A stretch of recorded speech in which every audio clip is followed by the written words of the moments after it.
जळगावमधून अधिक एक तपशील घेऊन आमचे प्रतिनिधी वाट पाहत आहेत। जुगल पाटील आपल्या सोबत आहेत। एकदा जळगावचा तपशील घेऊ आणि मग चर्चेला पुढे जाऊ। आपल्याला एक लक्षात घ्यायला लागेल, आपण सर्व मान्यवर राजकीय पक्षांचे प्रतिनिधी म्हणून अनेकदा चर्चेत जात असता जसजशी मतदानाची टक्केवारी येत जाते तसतसं मला तुम्हाला थांबवत राहावं लागणार आहे। कृपया वाईट वाटून घेऊ नका। पटकन आपण जुगल पाटील यांच्यापर्यंत पोहोचतोय। जळगाव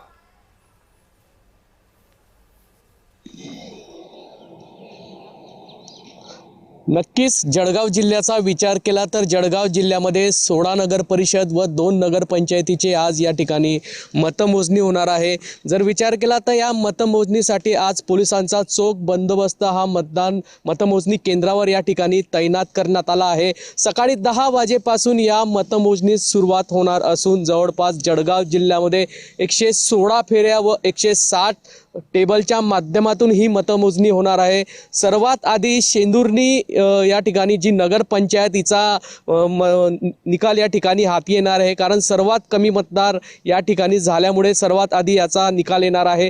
जर विचार केला तर या ठिकाणी जळगाव जिल्हा प्रशासनातर्फे मोठी मतमोजणीसाठी जय्यत तयारी या ठिकाणी करण्यात आलेली आहे।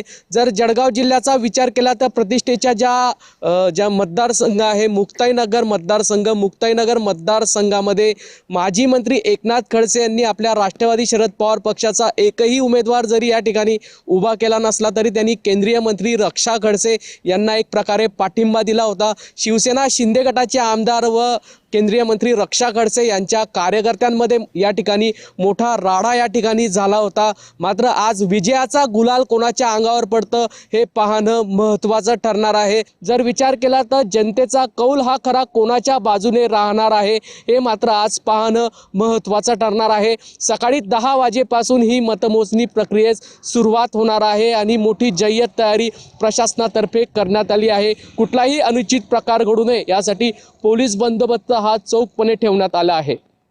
धन्यवाद जुगल या सगळ्या तपशिलाच्यासाठी।